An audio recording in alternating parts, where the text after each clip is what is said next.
Chapter 8. And the Lord spake unto Moses, Go unto Pharaoh, and say unto him, Thus saith the Lord, Let my people go, that they may serve me.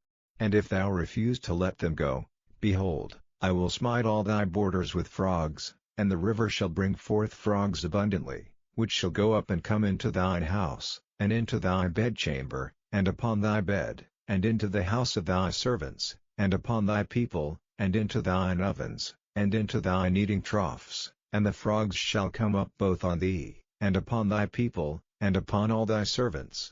And the Lord spake unto Moses, Say unto Aaron, Stretch forth thine hand with thy rod over the streams, over the rivers, and over the ponds, and cause frogs to come up upon the land of Egypt. And Aaron stretched out his hand over the waters of Egypt, and the frogs came up, and covered the land of Egypt.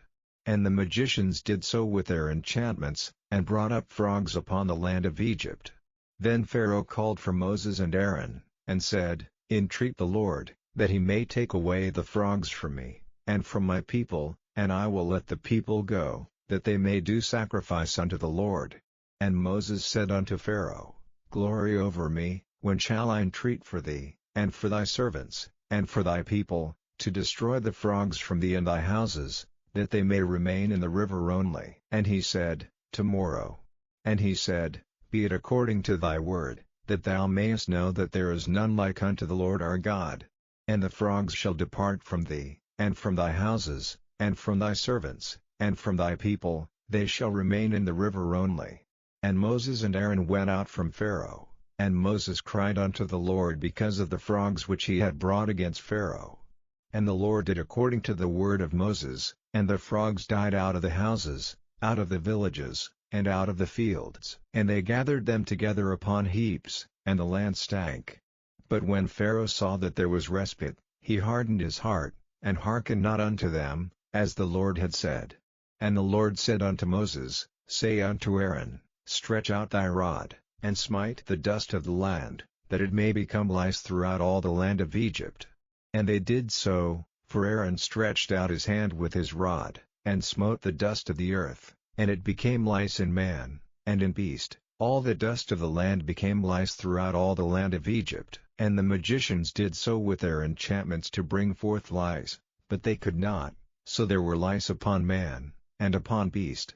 Then the magicians said unto Pharaoh, This is the finger of God. And Pharaoh's heart was hardened, and he hearkened not unto them, as the Lord had said. And the Lord said unto Moses, Rise up early in the morning, and stand before Pharaoh. Lo, he cometh forth to the water, and say unto him, Thus saith the Lord, Let my people go, that they may serve me. Else, if thou wilt not let my people go, behold, I will send swarms of flies upon thee, and upon thy servants, and upon thy people, and into thy houses, and the houses of the Egyptians shall be full of swarms of flies, and also the ground whereon they are. And I will sever in the day the land of Goshen, in which my people dwell, that no swarms of flies shall be there, to the end thou mayest know that I am the Lord in the midst of the earth. And I will put a division between my people and thy people, tomorrow shall this sign be. And the Lord did so, and there came a grievous swarm of flies into the house of Pharaoh, and into his servants' houses, and into all the land of Egypt. The land was corrupted by reason of the swarm of flies. And Pharaoh called for Moses and for Aaron, and said, Go ye, sacrifice to your God in the land. And Moses said, It is not meet so to do, for we shall sacrifice the abomination of the Egyptians to the Lord our God. Lo, shall we sacrifice the abomination of the Egyptians before their eyes, and will they not stone us? We will go 3 days' journey into the wilderness, and sacrifice to the Lord our God, as he shall command us. And Pharaoh said, I will let you go, that ye may sacrifice to the Lord your God in the wilderness, only ye shall not go very far away. Entreat for me. And Moses said, Behold, I go out from thee, and I will entreat the Lord that the swarms of flies may depart from Pharaoh, from his servants, and from his people, tomorrow, but let not Pharaoh deal deceitfully any more in not letting the people go to sacrifice to the Lord. And Moses went out from Pharaoh, and entreated the Lord. And the Lord did according to the word of Moses, and he removed the swarms of flies from Pharaoh, from his servants, and from his people, there remained not one. And Pharaoh hardened his heart at this time also, neither would he let the people go,